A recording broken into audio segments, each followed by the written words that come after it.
Je savais bien qu'il finirait par arriver un malheur, disait Irwin Goldman. C'est comme cela que l'esclandre avait débuté. Dès que Rachel vous a épousé, j'ai su que ça allait mal tourner. Je lui avais dit, ma fille, tu souffriras plus qu'à ton tour avec ce zèbre-là. Et regardez-moi ça, regardez-moi ce gâchis.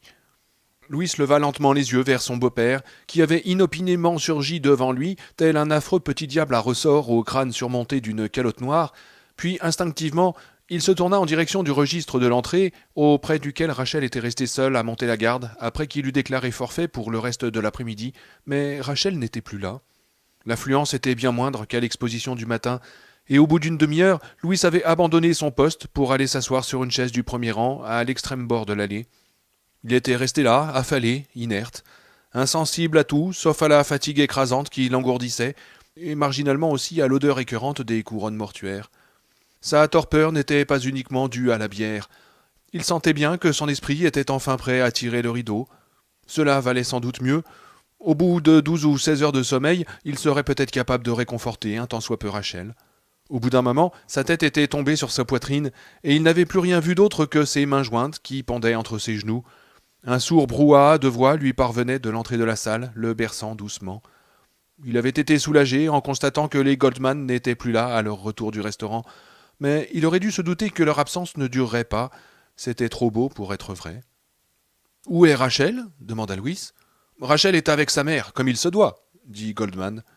Sa voix avait des accents de fatuité mal retenus, comme celle d'un businessman qui vient de conclure un marché avantageux. Son haleine empestait le scotch, à plein nez. Dressé sur ses courtes pattes, tel un procureur nabot, pour qui la culpabilité du triste individu effondré sur le banc des accusés ne fait aucun doute, il titubait imperceptiblement. « Que lui avez-vous dit » interrogea Louis, avec une pointe d'anxiété. Goldman avait entrepris Rachel, il le savait, c'était écrit sur son visage. « Je ne lui ai dit que la vérité, dit Goldman, que c'était tout ce qu'on avait à gagner quand on épousait quelqu'un contre le gré de ses parents. Et je lui ai dit que... »« Vous lui avez dit ça » coupa Louis, incrédule. « Vous n'avez tout de même pas osé lui dire une chose pareille ?»« Si, je lui ai dit ça, répondit Irwin Goldman, et bien d'autres choses encore. J'ai toujours su que ça se terminerait par un malheur.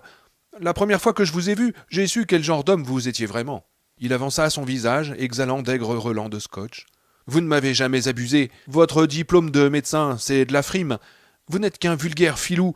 Vous avez circonvenu ma fille pour qu'elle consente à ce mariage inepte, et après avoir fait d'elle une souillon, vous avez laissé son petit garçon se faire écraser sur la route comme une musaraigne. » La plus grande partie de ce que Goldman venait de dire était passée par-dessus la tête de Louis. Il se débattait encore avec l'idée que ce stupide avorton aurait pu... « Vous avez osé lui dire ça » répéta-t-il. « Vous avez osé !»« J'espère que vous retirez en enfer » s'écria Goldman, et des têtes se tournèrent brusquement vers eux.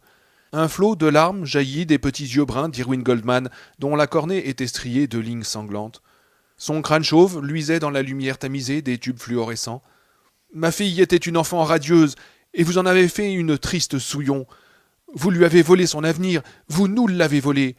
Et vous avez laissé mon petit-fils mourir ignominieusement sur une route de campagne. » Sa voix s'enflait peu à peu, et c'est en glapissant à tue-tête qu'il continua. « Où étiez-vous, hein ? Où est-ce que vous traîniez pendant que cet enfant s'amusait sur la route ? Est-ce que vous étiez tranquillement assis à écrire vos foutus articles à la noix ? Qu'est-ce que vous foutiez, sale con, sale petit trou du cul, assassin d'enfants ?» Ils étaient là, face à face, juste devant le catafalque, au premier rang des fauteuils du salon mortuaire Est. Ils étaient là, et tout à coup, Louise vit son bras se soulever. Il vit la manche de son veston gris anthracite qui se relevait au-dessus du poignet de sa chemise blanche. Il vit la lueur fugace d'un bouton de manchette en or. Il portait les boutons de manchette que Rachel lui avait offerts à l'occasion de leur 3e anniversaire de mariage, sans soupçonner qu'un jour son mari les mettrait pour se rendre aux funérailles de leur fils encore à naître. Au bout de son bras, il y avait un poing fermé, et ce poing entra en contact avec la bouche d'Irwin Goldman. Il sentit les lèvres du vieil homme s'aplatir sous ses jointures. La sensation était franchement répugnante. C'était à peu près celle qu'on devait éprouver en écrasant une limace avec le poing. Il n'en tira aucune espèce de plaisir. Sous la chair des lèvres de son beau-père, il sentit la forme dure, résistante et régulière d'un râtelier de fausses dents. Goldman recula en chancelant. Son bras heurta le flanc du cercueil de Gage, qui s'inclina dangereusement sur un côté. Un vase débordant de fleurs s'écrasa au sol avec fracas. Quelqu'un hurla. C'était Rachel. Elle luttait pour échapper à l'étreinte de sa mère, qui s'efforçait de la retenir. Les personnes présentes, une quinzaine en tout, paraissaient pétrifiées par un mélange de peur et d'embarras. Par bonheur, Steve avait reconduit Judd Crandall à Ludlow. Louis en conçut un vague soulagement. Il n'aurait pas aimé que Judd assiste à cette scène, elle était tellement sordide. « Ne lui fais pas de mal !» hurla Rachel. « Louis, ne fais pas de mal à mon père !»« Parce qu'en plus tu frappes les vieillards !» grinça Irwin Goldman, l'homme au chéquier volubile. Un large sourire écartait ses lèvres sanguignolentes. « Tu aimes ça, hein ? Ça ne m'étonne pas, espèce d'ignoble crapule, ça ne me surprend pas du tout. » Louis se tourna vers lui et Goldman le frappa à la gorge. C'était un coup maladroit, imprécis, porté avec le côté de la main plutôt qu'avec le poing, mais il prit Louis au dépourvu. Une douleur terrible lui paralysa le cou, et il sut instantanément qu'il aurait le plus grand mal à avaler sa salive pendant au moins 2 heures. Sa tête fut projetée en arrière, et il tomba à genoux sur le tapis rouge qui courait le long de l'allée centrale. D'abord les fleurs, et moi ensuite, pensa-t-il. Que dit la chanson des Ramones ? En avant, allez, go, tirons-leur dans le dos. Il essaya de rire, mais sa gorge en capilotade n'émit qu'un vague gargouillement. Irwin Goldman, la bouche toute dégoûtante de sang, se précipita sur son beau-fils et lui expédia un violent coup de pied dans les reins. Louis éprouva une douleur fulgurante et il posa ses 2 mains à plat sur le tapis pour ne pas s'effondrer sur le ventre. « Même contre un vieillard comme moi, tu ne fais pas le poids, petit !» s'écria Goldman d'une voix haletante d'excitation. Il décocha un second coup de pied à Louis, mais cette fois il manqua le rein, et le bout arrondi de sa chaussure noire de vieux monsieur cueillit Louis au sommet de la fesse gauche. Louis poussa un grognement de douleur, et cette fois il s'étala sur le tapis. Son menton heurta le sol avec un craquement audible, et il se mordit la langue. « Et voilà !» cria Goldman. « Voilà le coup de pied au cul que j'aurais dû t'envoyer la première fois que tu es venu nous faire des ronds de jambes. Tiens !» Il flanqua un 3e coup de pied à Louis, et celui-ci atterrit sur la fesse droite. Goldman pleurait à chaudes larmes, et un rictus lui tordait la bouche. C'est seulement alors que Louis s'aperçut que le visage du vieil homme était piqueté de poils hirsutes. Il ne s'était pas rasé ce matin-là, en signe de deuil. Le directeur du salon mortuaire accourait dans leur direction. Rachel, qui avait échappé à l'étreinte de sa mère, se précipita en hurlant vers l'avant de la salle. Louis se retourna maladroitement sur le flanc, puis il se dressa sur son séant. Son beau-père lui décocha un nouveau coup de pied, mais il bloqua l'extrémité de sa chaussure à 2 mains, comme un ballon de rugby, et lui imprima une forte poussée en y mettant toute son énergie. Goldman poussa un beuglement, et il partit en arrière en faisant de grands moulinets des bras pour essayer de retrouver son équilibre. Il s'écrasa sur le cercueil de Gage, ce cercueil en bois de rose fabriqué à Storyville dans l'Ohio, qui avait coûté un joli paquet de $. Le gouan, le terrible ose, vient de tomber sur le cercueil de mon fils, songea brumeusement Louis. Le cercueil glissa sur ses tréteaux et s'abattit avec fracas. L'extrémité gauche toucha d'abord le sol, puis la droite. À travers les cris et les sanglots, à travers même les braiements furieux d'Irwin Goldman, braiement était le mot, puisque ce puéril matamor était précisément occupé à vouloir donner le coup de pied de l'âne. Louis perçut distinctement le petit cliquettement de la serrure qui cédait. Par bonheur, le spectacle des tristes restes de Gage étalés sur le plancher du catafalque leur fut épargné. Mais à l'idée de ce qui serait arrivé si le cercueil avait échu sur le flanc, au lieu de tomber à plat, Louis fut pris d'un début de nausée. Le couvercle s'était soulevé de quelques millimètres avant de retomber avec un claquement sec sur sa serrure brisée, et il avait eu le temps d'entrevoir une tache grise, couleur du petit costume qu'ils avaient acheté tout spécialement pour l'occasion, et une minuscule pointe de rose, la main de l'enfant sans doute. Louis Creed, toujours assis au milieu de l'allée, se couvrit le visage de ses mains et se mit à pleurer. Son beau-père, les missiles MX, la controverse opposant les tenants des sutures fixes à ceux des sutures autodissolvantes, la fin de l'univers par combustion vive, rien de tout cela n'avait plus le moindre intérêt pour lui. Dans cet instant-là, il aurait voulu être mort. Et soudain, une image très saugrenue se forma dans sa tête, celle de Gage coiffé d'un petit chapeau à grandes oreilles de Mickey Mouse, qui secouait en riant la main d'un gigantesque dingo au milieu de la grande rue de Disney World. La vision était d'une parfaite clarté. L'un des tréteaux s'était écroulé, l'autre avait été retenu dans sa chute par la petite estrade sur laquelle le prêtre se juchait pour déclamer son oraison durant les obsèques religieuses. Étalé au milieu des fleurs, Goldman pleurait aussi. L'eau goûtait des vases renversés et les couronnes écrasées dégageaient des miasmes encore plus écœurants. Rachel n'arrêtait pas de hurler, et Louis ne parvenait pas à réagir à ses cris. La vision de Gage déguisé en Mickey s'estompait, mais avant qu'elle eût complètement disparu, il entendit un haut-parleur annoncer qu'un feu d'artifice serait tiré un peu plus tard dans la soirée. Il se cachait le visage dans les mains, il ne voulait pas qu'on le voie.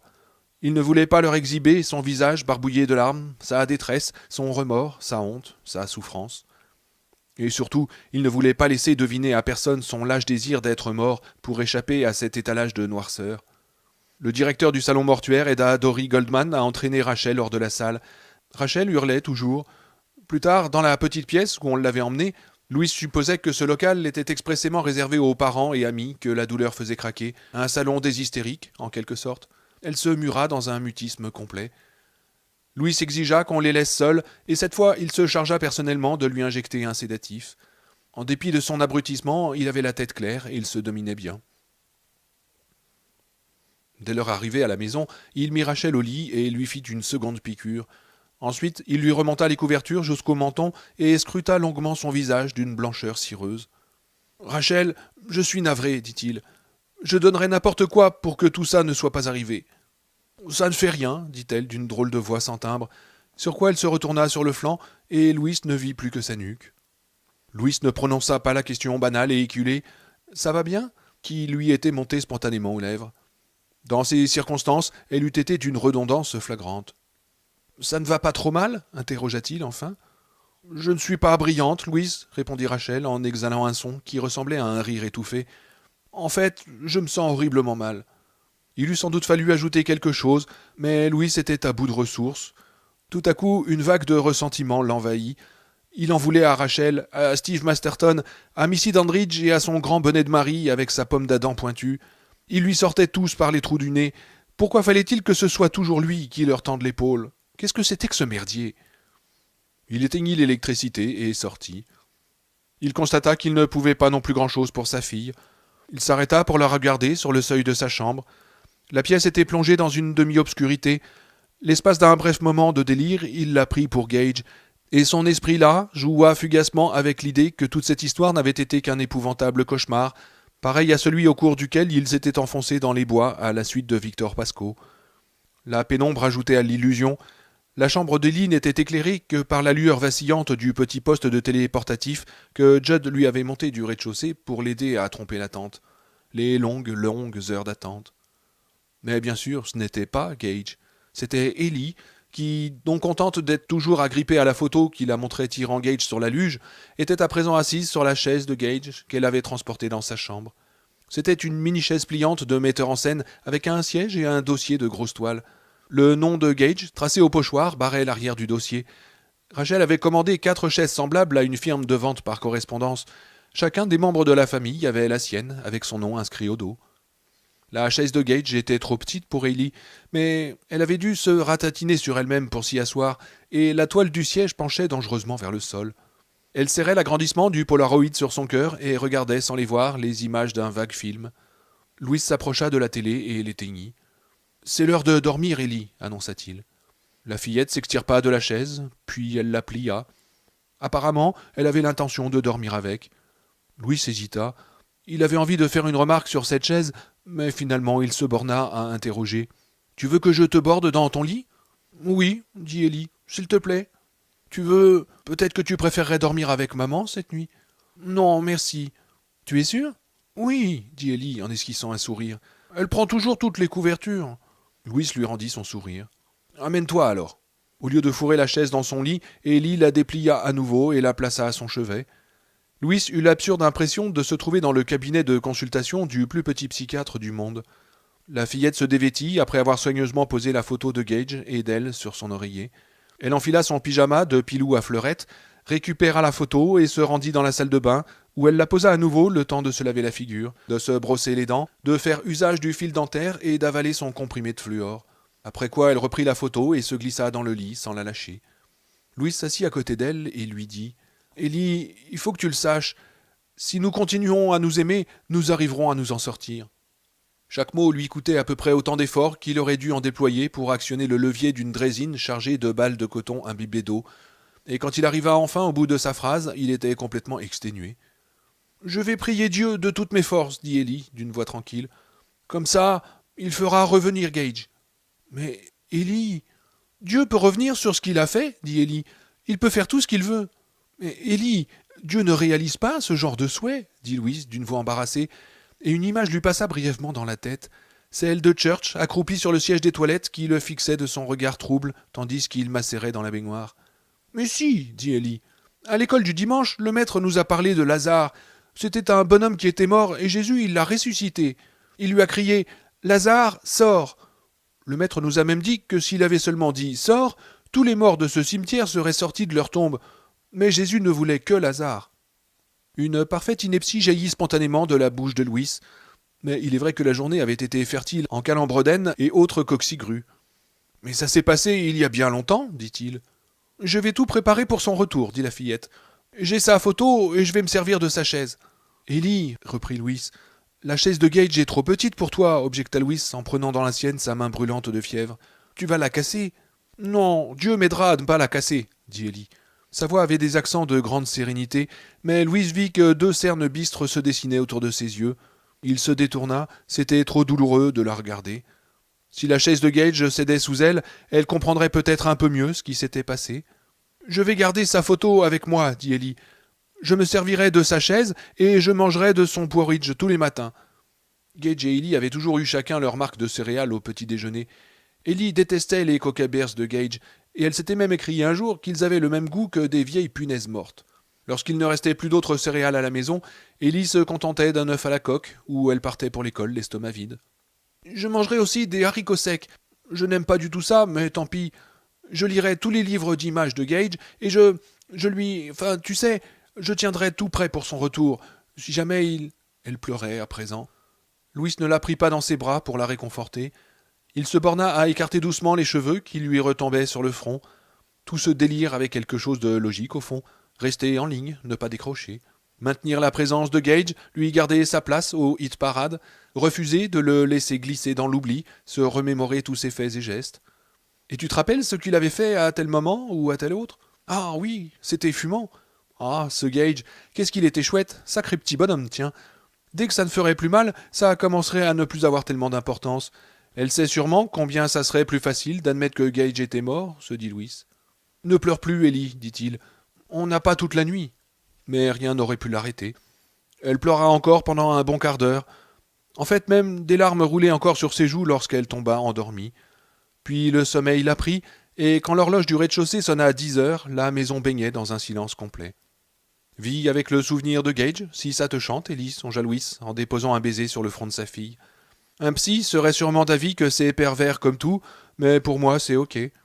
Je sais qu'un de ces jours, peut-être même avant la fin de la semaine, tu finiras par oublier d'emporter cette photo.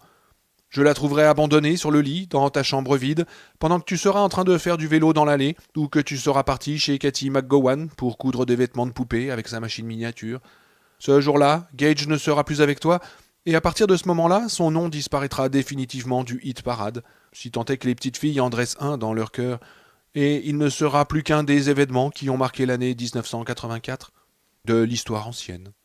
Louis sortit de la chambre d'Ellie, et il resta un moment debout au sommet de l'escalier en se disant, sans conviction, qu'il vaudrait peut-être mieux aller au lit. Il savait de quoi il avait besoin, et il descendit le chercher. Louis Albert Creed entreprit de se bourrer méthodiquement la gueule. La cave abritait 6 caisses de Schlitz Light. Louis était un buveur de bière impénitent, Judd Crandall et Steve Masterton aussi. Et à l'occasion, Miss Dandridge en buvait 1 ou 2 les soirs où elle gardait les enfants. L'enfant, rectifia mentalement Louis, tandis qu'il descendait l'escalier de la cave. Même Charlton, lors de ses rares visites, optait invariablement pour une bière, une légère de préférence à un verre de vin. Si bien que l'hiver dernier, lorsque Lay & P de Brewer avait mis la Schlitz Light en promotion, Rachel en avait acheté 10 caisses d'un coup. Comme ça, tu n'auras plus besoin de te précipiter chez l'épicier d'Orrington à chaque fois qu'on reçoit du monde, avait-elle dit à Louis. Et c'est toi qui me cites toujours l'adage de Spencer dans les romans de Robert Parker. Toute bière trouvée au réfrigérateur après l'heure de la fermeture des magasins ne peut être que bonne. Tu te rappelles, chérie? Alors, tu n'as qu'à boire de la Schlitz Light en pensant à tout le fric que ça te fait économiser. C'était l'hiver dernier, quand les choses allaient encore bien. Quand les choses allaient encore bien. C'est drôle, comme ces distinctions s'opèrent d'elles-mêmes dans votre tête. Louis remonta une caisse de bière dans la cuisine et il entassa les boîtes dans le frigo. Il en sortit une, referma la porte du réfrigérateur et arracha la languette. En entendant la porte du frigo se refermer, Church émergea de la remise, s'avança vers Louis avec des mouvements lents et ondulants et leva sur lui un regard intéressé. Le chat restait à une distance respectueuse, Louis lui avait balancé suffisamment de coups de pied pour l'inciter à se montrer circonspect. « Toi, je ne te donne rien, lui annonça-t-il. Tu as eu ta boîte de ronron quotidienne. Si tu as encore faim, tu n'as qu'à aller tuer un oiseau. » Church demeura à la même place, la tête levée vers Louis, qui porta la boîte de bière à sa bouche et en vida la moitié d'un trait. La bière lui monta à la tête quasi instantanément. « Tu ne les bouffes même pas, hein ?» questionna-t-il. « Les bousiller, ça te suffit. » Ayant apparemment conclu qu'il ne recevrait aucune nourriture, le chat se dirigea sans hâte vers le living, et au bout de quelques instants, Louis lui emboîta le pas. Les paroles de la chanson des Ramones lui passèrent à nouveau dans la tête. « Et en avant, allez go, tirons-leur dans le dos !» Il s'affala dans son fauteuil et ses yeux se posèrent sur Church. Le chat était couché sur le tapis, au pied de la table basse qui soutenait le téléviseur, et il observait Louis avec attention, se préparant sans doute à détaler au cas où il deviendrait soudain agressif et déciderait de jouer de la savate. Mais Louis se borna à lever sa boîte de bière en disant « À Gage, à mon fils, qui serait peut-être devenu artiste, champion olympique de natation ou président des États-Unis. »« Oui, président, putain de Dieu. Qu'est-ce que t'en penses, petit con ?» Church le dévisageait de ses drôles d'yeux inexpressifs. Louis avala le reste de sa bière à grandes goulées avides qui râpaient son gosier endolori. Ensuite il se leva, retourna à la cuisine et en prit une autre boîte dans le réfrigérateur. En achevant sa troisième bière, Louis sentit que pour la première fois depuis le début de la journée, il avait accédé à un état de relative égalité d'âme. Lorsqu'il parvint au bout de son premier pack de 6 boîtes, il se dit qu'il arriverait peut-être à dormir d'ici 1 heure ou 2. En revenant de la cuisine avec sa 8e boîte, ou bien était-ce la 9e, il en avait perdu le compte et il ne marchait plus très droit, il posa les yeux sur Church. Le chat était toujours couché sur le tapis, mais à présent il dormait, ou feignait de dormir. L'idée se cristallisa dans l'esprit de Louis avec une telle facilité qu'il en conclut qu'elle devait être tapie quelque part au fond de son crâne, à l'affût du moment propice depuis déjà un bon moment. « Mais est-ce que tu vas le faire ? Quand est-ce que tu vas aller enterrer Gage dans l'annexe du cimetière des animaux ?» Et la seconde d'après, il songea « Lazare, sors !» Et il entendit la voix d'Élie, pâteuse et endormie, qui disait « Le maître nous a même dit que s'il avait seulement crié « Sors !», tous les morts de ce cimetière seraient sortis de leur tombe. » Le frisson qui lui remonta le long du dos fut d'une violence si convulsive que tous les muscles de son corps se raidirent. Tout à coup, il se remémora ce qui s'était passé à la fin de la première journée d'école d'Élie l'automne dernier. Gage s'était endormi sur ses genoux pendant qu'Élie lui faisait le récit excité de ses aventures. Il avait dit « Laisse-moi juste le temps de mettre le bébé au lit », et en arrivant à l'étage avec Gage dans les bras, un pressentiment affreux s'était emparé de lui. Ce pressentiment, il le comprenait à présent. Au mois de septembre, tout au fond de lui-même, il savait obscurément que Gage allait mourir. Quelque chose l'avait averti que le Gouan, le terrible Oz était tout près. C'était absurde, c'était con, c'était de la pure superstition, de la totale foutaise. Mais c'était vrai. Il avait eu un éclair de prescience. Louis renversa une partie de sa bière sur le devant de sa chemise et Church souleva une paupière lasse pour s'assurer qu'il ne s'agissait pas d'un signal annonçant qu'une pluie de coups de pompe était sur le point de s'abattre. Louis se souvint ensuite, avec la même soudaineté, de la question qu'il avait posée à Judd et de la manière dont le vieil homme avait sursauté, en voyant rouler à terre 2 bouteilles de bière vides dont l'une avait éclaté. « Comment pouvez-vous seulement me poser une question pareille, Louis ?» Mais à présent, Louis désirait plus que jamais une réponse à cette question. En tout cas, elle méritait réflexion. Le cimetière des animaux et ce territoire étrange qui s'étendait au-delà, l'idée était mortellement attirante. Il y avait des parallélismes qu'il était impossible de ne pas établir. Church avait été tué sur la route, et Gage aussi avait été tué sur la route. Or, à présent, Church était là, différent sans doute, odieux sous plusieurs aspects, mais vivant. Ellie, Gage, Rachel avaient chacun de leur côté continué d'entretenir des rapports privilégiés avec lui. Il tuait des oiseaux, d'accord, et il avait transformé un certain nombre de petits rongeurs en chair à pâté, mais après tout, les chats sont naturellement doués d'instinct carnassier. Church n'était tout de même pas devenu un chat de Frankenstein. Grosso modo, il était resté le même. « Tu fais de la rationalisation » murmura une voix tout au fond de lui. « Tu sais bien que Church n'est plus le même. C'est un monstre. Le corbeau, Louis. Tu te souviens du corbeau ?»« Oh, mon Dieu !» dit Louis tout haut, d'une voix si tremblante de désarroi qu'il lui sembla que c'était celle de quelqu'un d'autre. « Dieu ? Bah oui, tiens, au fait. C'est le moment ou jamais de faire appel à lui. » Il n'y a que dans les romans de vampires et de fantômes qu'on peut trouver des instants plus propices à ce genre d'invocation. Et à quoi pensait Louis ? Il caressait l'idée de commettre un acte impie, un noir sacrilège, et il ne savait même pas, au fond, de quel gouffre obscur de son subconscient il était allé la pêcher. Plus grave encore, il se mentait. Il ne s'agissait pas seulement de rationalisation, mais de mensonge de la plus belle eau. Alors, où est la vérité? Où est-elle, hein? Cette foutue vérité que tu tiens tant que ça à respecter? D'abord, Church n'était plus un chat. C'est par là qu'il fallait commencer. Il avait l'air d'un chat. Il se comportait comme un chat. Mais en réalité, il n'était plus qu'une grossière contrefaçon. Cette contrefaçon, on la pressentait, même si elle n'était pas physiquement évidente. Il se souvint d'une des rares visites de Charlton qui était venu dîner chez eux un peu avant Noël. Le repas achevé, il s'était assis dans le living pour converser, et Church avait sauté sur les genoux de l'infirmière-chef. Charlton l'avait instantanément chassé avec une grimace de dégoût purement machinale. Ce n'était qu'un incident très minime, sur lequel personne n'avait de raison de s'attarder, mais il s'était produit. Charlton avait eu l'intuition que ce chat n'en était pas vraiment un. Si Gage revenait transformé de la même manière, ce serait totalement obscène. Louise vida sa bière et il alla s'en prendre une autre. Il arracha la languette, porta la boîte à ses lèvres et but une généreuse lampée. Il était ivre à présent, raide bourré, et le lendemain il se réveillerait avec une tête grosse comme une citrouille.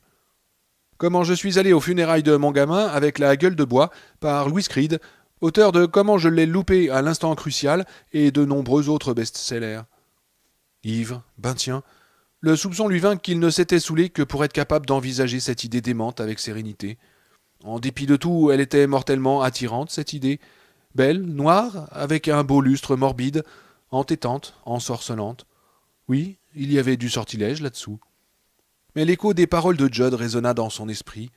On fait cela parce que l'endroit prend possession de vous, parce que ce cimetière est un lieu secret, parce que vous êtes rongé par l'envie de transmettre ce secret à quelqu'un. Vous inventez des raisons qui paraissent valables, mais ce qui vous pousse vraiment à faire ça, c'est que vous en avez envie, ou que quelque chose vous y oblige. La voix de Judd, très basse, avec son accent yankee traînant, cette voix lui glaçait les sangs, lui donnait la chair de poule, lui hérissait tous les poils de la nuque. Ces choses-là sont secrètes, Louis. Un cœur d'homme a un sol plus rocailleux, aussi rocailleux que celui du cimetière des Micmacs. On y fait pousser ce qu'on peut, et on le soigne. Louis entreprit de repasser dans sa tête tout ce que le vieil homme lui avait appris au sujet du cimetière des Micmacs. Il rassembla toutes les informations possibles, opéra un tri et ne conserva que l'essentiel, en se livrant à une opération mentale qu'il avait effectuée bien des fois à l'approche d'un examen important. Le chien, Spot. À l'endroit où les barbelés l'avaient blessé, tout le poil était parti et les cicatrices ressemblaient aux petits sillons bien nets laissés par de très vieilles plaies. Le taureau, une autre fiche à verser au dossier. Zach McGovern y avait enterré son taureau, un taureau d'Angus noir qui s'appelait Enrati. Zach et ses fils l'ont trimballé jusque là-haut sur un traîneau. Zach l'a de nouveau expédié à Patresse 2 semaines plus tard d'un coup de fusil. Le taureau était devenu quinteux et même méchant. Mais à ma connaissance, c'est la seule fois où ça s'est produit avec un animal revenu de là-haut. Il était devenu quinteux. Un cœur d'homme a un sol plus rocailleux, quinteux et même méchant. La seule fois où ça s'est produit avec un animal revenu de là-haut. Oui, on fait cela parce que l'endroit prend possession de vous. Et les cicatrices ressemblaient aux sillons laissés par de très vieilles plaies. Enrati, pas que c'est un nom ridicule pour un taureau. On y fait pousser ce qu'on peut, et on le soigne. Ce sont mes rats, mes oiseaux. Je les ai bien mérités, putain. C'est un lieu secret, et c'est votre lieu. Vous vous appropriez l'endroit et il prend possession de vous. Il était devenu méchant, mais c'est la seule fois où ça s'est produit avec un animal revenu de là-haut. Qu'est-ce que tu veux encore aller chercher là-haut, Louis? Tu veux remonter ce sentier dans la lueur pâle de la lune, sous un vent impétueux? Tu veux gravir à nouveau ces degrés de pierre? Quand on projette un film d'horreur, les spectateurs savent bien que le héros ou l'héroïne sont complètement cons de monter cet escalier. Mais dans la vraie vie, ils adoptent exactement le même comportement. Ils fument, ils n'attachent pas leur ceinture de sécurité, ils emménagent avec leur petite famille dans une maison située au bord d'une route sur laquelle d'énormes mastodontes d'acier défilent nuit et jour en grondant. Alors Louis, qu'est-ce que t'en dis? Tu veux le gravir, cet escalier? Tu veux laisser ton fils reposer en paix, ou tu aimes mieux aller voir ce qui se passe de l'autre côté des portes 1, 2 ou 3? Et en avant, allez, go! Quinteux et même méchant, mais le seul animal qui... Les cicatrices avaient l'air de... Un cœur d'homme. Votre lieu, il prend possession de vous. Louis vida dans l'évier ce qui restait de bière au fond de sa boîte. Tout à coup, il lui sembla qu'il allait vomir. La pièce tanguait et roulait autour de lui. Et là-dessus, on frappa à la porte. L'espace d'un long moment, ou en tout cas d'un moment qui lui parut long, Louis se figura que ce n'était que son imaginaire, que sa tête lui jouait des tours. Mais le cognement reprit et cette fois se prolongea, patient, fatidique. Subitement, Louis se rappela de la fameuse histoire de la patte du singe, et une terreur glaciale s'insinua en lui. Il avait l'impression qu'une main s'était glissée sous sa chemise et lui enfonçait ses ongles dans la chair, juste au-dessus du cœur. Une main coupée qu'il eût conservée au réfrigérateur et qui se fut soudain animée d'une vie fantomatique pour venir lui serrer le cœur dans son poing gelé. La métaphore était idiote, boursouflée et tirée par les cheveux, mais la sensation qu'il éprouvait ne l'était pas. Oh non. Louis s'approcha de la porte. Il ne sentait plus ses pieds. Il leva la clenche avec des doigts gourds et il tira le battant en songeant. Pasco, c'est Pasco qui vient me voir. Revenu d'entre les morts et plus grand que jamais, comme les disques jockeys l'annoncent rituellement avant de mettre un disque de Jim Morrison. Pasco sera debout sur le perron, en short de jogging, grandeur nature, et couvert de moisissures verdâtres, comme un vieux quignon oublié au fond d'un placard. Pasco, avec son crâne embouilli, venu me mettre en garde une seconde fois. N'allez pas là-haut, docteur Creed. Il tira le battant à lui, et c'est Judd Crandall qui l'aperçut.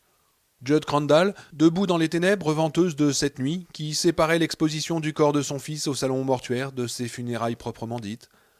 Il était exactement minuit, et le vent glacial ébouriffait les fins cheveux blancs du vieillard. Louis aurait voulu avoir la force de rire. Le temps lui avait joué un tour de cochon. Le Thanksgiving était de retour. Dans quelques minutes, ils allaient fourrer le cadavre anormalement raide et pesant de Winston Churchill dans un sac poubelle en plastique et prendre le chemin qui menait au cimetière.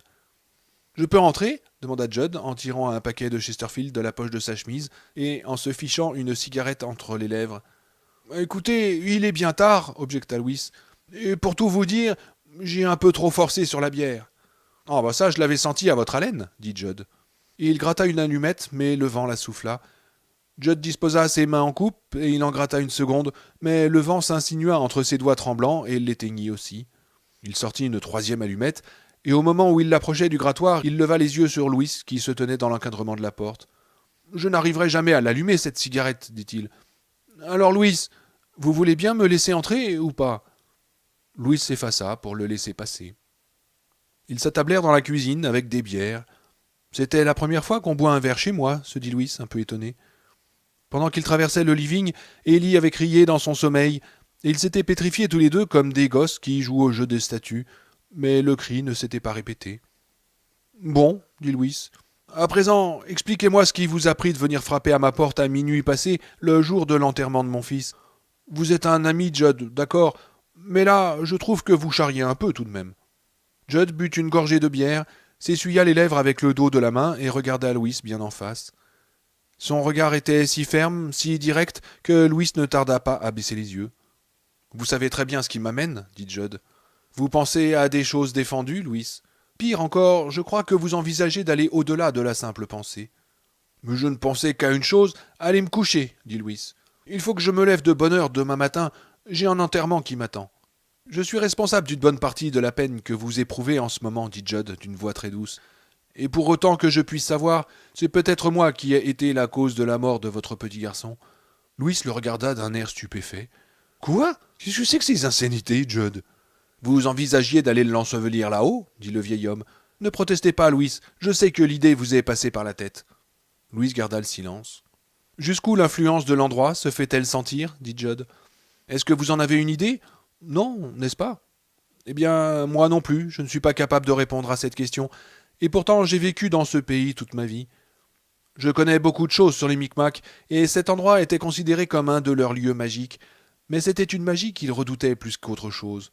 J'ai appris cela de Stanley Bee, et mon père me l'a également raconté, mais plus tard, quand Spot est mort pour la seconde fois.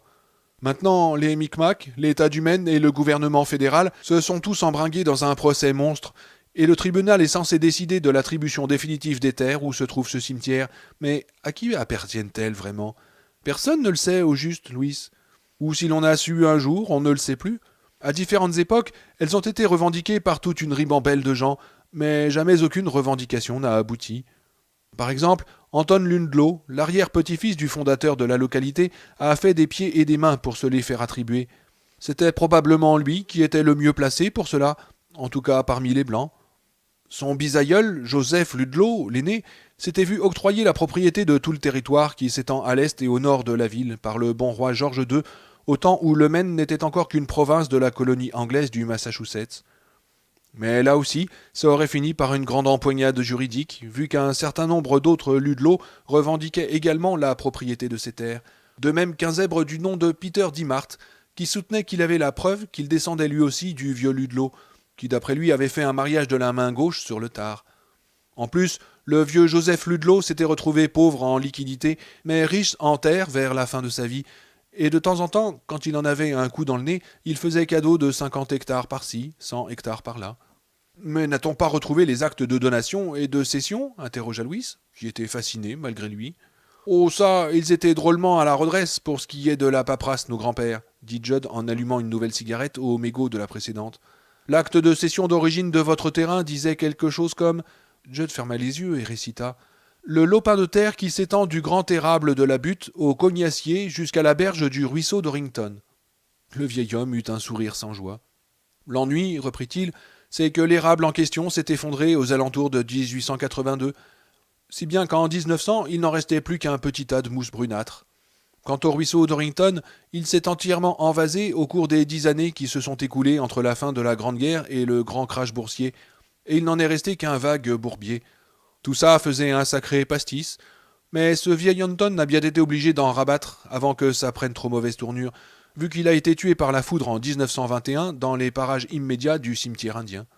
Louis regardait le vieil homme avec de grands yeux. Judd sirota un peu de bière. Mais ça n'a pas d'importance.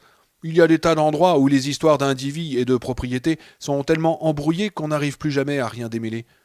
En fin de compte, les seuls à y gagner quelque chose sont les avocats. Et ça, Dickens le savait déjà. J'imagine que ce sont les Indiens qui finiront par obtenir gain de cause, et d'après moi, ça ne serait que justice. Mais tout ça n'est que de la roupie de Sansonnet, Louis. Si je suis venu vous voir ce soir, c'est pour vous raconter l'histoire de Timmy Batterman et de son père. Timmy Batterman ? Qui est-ce ? Demanda Louis.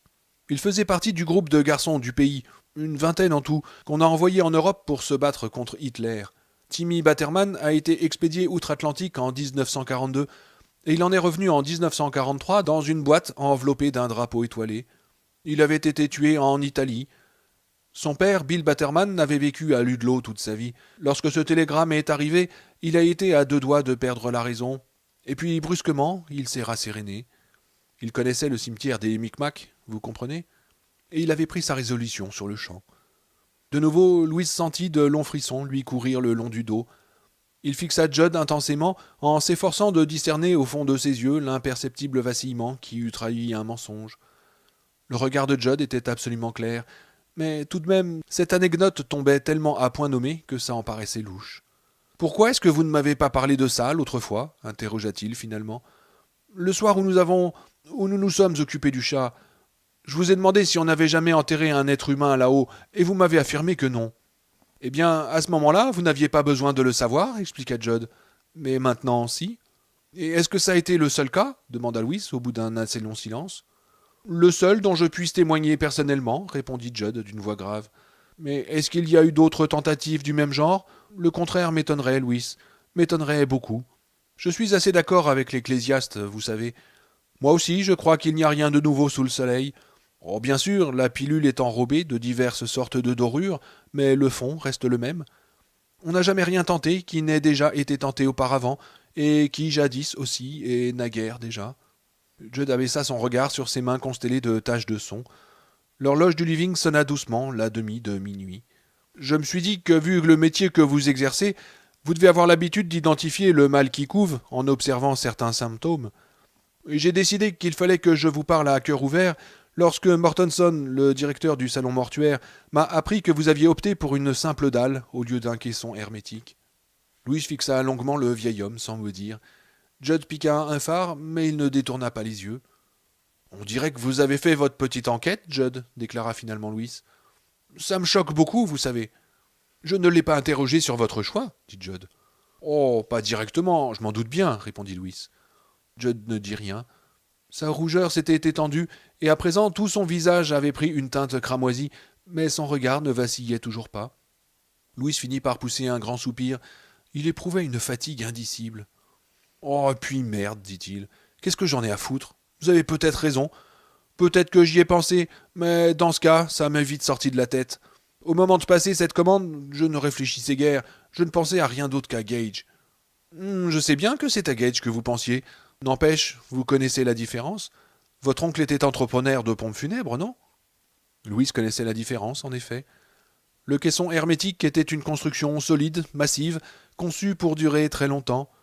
D'abord, on coule du béton sur un coffrage renforcé par des tiges d'acier, puis la cérémonie funèbre une fois terminée, on met en place à l'aide d'une grue un couvercle en béton de forme légèrement convexe. Le couvercle est scellé avec une matière bitumeuse semblable à celle qu'on utilise pour boucher les nids de poules sur les chaussées. L'oncle Karl avait expliqué à Louis qu'avec le poids énorme du lourd rectangle de béton appliqué par-dessus, le cicatif en question acquérait un pouvoir adhésif vraiment redoutable. L'oncle Karl se montrait facilement prolixe, en tout cas lorsqu'il avait affaire à des gens de la profession, et Louis, qui avait travaillé pour lui plusieurs étés de suite, pouvait passer donc pour une sorte de croque-mort en herbe. Et il avait raconté à son neveu l'histoire d'une exhumation à laquelle il avait dû procéder sur ordre du district attorney du comté de Cook. L'oncle Karl s'était rendu personnellement au cimetière de Chicago pour superviser l'opération. Une exhumation, ce n'était pas de la petite bière, expliquait-il. Les gens qui s'imaginent que les déterrements de cadavres sont aussi simples que dans les films d'horreur où Boris Karloff joue le rôle de l'abominable créature se mettent le doigt dans l'œil. Ce n'est pas avec deux bons hommes armés d'une pelle et d'une pioche qu'on arrivera à forcer un caisson hermétique, à moins de les laisser s'escrimer dessus un bon mois. Après qu'on eut retiré la pierre tombale, l'énorme grappin articulé de la grue se referma sur le couvercle du caisson. Seulement voilà, le couvercle ne se décolla pas comme prévu. Au lieu de ça, le caisson tout entier se mit à monter du fond de la fosse. On voyait déjà ces flancs de béton humide et décolorés qui affleuraient du sol. L'oncle Karl cria au grutier de faire machine arrière. Il voulait retourner au salon mortuaire pour y prendre un solvant susceptible de dessouder un tant soit peu le scellement. Mais le conducteur de la grue ne l'entendit pas, ou alors il s'était mis en tête de ramener tout son butin, comme si sa machine n'avait été qu'un de ces crampons articulés à l'aide desquels les gosses essayent de récupérer des trophées de katsu dans les baraques foraines. D'après l'oncle Karl, cet abruti de chauffeur avait bien failli arracher le morceau. Le caisson était aux trois quarts dehors, et l'oncle Karl et son assistant entendaient le bruit des paquets d'eau qui se détachaient de ses flancs et cascadaient jusqu'au fond de la fosse. Chicago avait enregistré des précipitations d'un volume inusité cette semaine-là, lorsque tout à coup la grue piqua du nez et s'abattit avec fracas sur la tombe. Cette petite plaisanterie avait coûté plus de 3000 $ aux autorités du comté, soit 2000 de plus que le prix de revient normal de ce genre de festivité.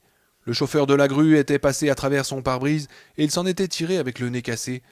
Pour l'oncle Karl, c'était cet homme-là qui était le pivot de toute cette anecdote et qui permettait d'en tirer une morale, car 6 ans plus tard, il avait été élu président de la section chicagoane du syndicat des camionneurs. La dalle funéraire classique était quelque chose d'infiniment plus simple. Un humble rectangle de béton, dépourvu de toute armature, que l'on déposait dans la fosse le matin des funérailles. On y faisait descendre le cercueil à la fin de la cérémonie, après quoi les fossoyeurs mettaient en place la dalle supérieure, habituellement composée de 2 sections. Ils posaient verticalement les 2 moitiés de la plaque sur les bords opposés de la tombe, comme 2 serre-livres. Ils faisaient passer un câble dans les anneaux métalliques disposés à l'extrémité supérieure de chaque section, et ils les abaissaient avec précaution jusqu'à ce qu'elles se joignent. Chaque demi-plaque pesait une trentaine de kilos, 40 à tout casser, et il n'y avait pas de cicatif. Même pour un seul homme, l'ouverture d'une tombe de ce genre est une opération relativement aisée. C'était à cela que Judd faisait allusion. Avec une simple dalle, un homme n'aurait pas trop de peine à exhumer le cadavre de son fils pour aller l'ensevelir ailleurs. Chut, chut, voyons, il ne faut pas parler de ces choses-là, elles sont secrètes. Oui, je connais la différence entre un caisson hermétique et une simple dalle, admit Louis. Mais je ne pensais pas à ce que vous imaginez. Écoutez, Louis, dit Judd. Il est tard, dit Louis. Il est tard, je suis ivre et j'ai le cœur bien lourd. Si vous jugez absolument nécessaire de me raconter cette histoire, allez-y et finissons-en. J'aurais mieux fait de débuter la séance par quelques cocktails, se dit-il. Comme ça, je serais tranquillement tombé dans les pommes en l'entendant frapper. D'accord, Louis. Je vous remercie. Allez-y, racontez. Judd se tut un moment, le temps de rassembler ses idées, puis il commença son récit.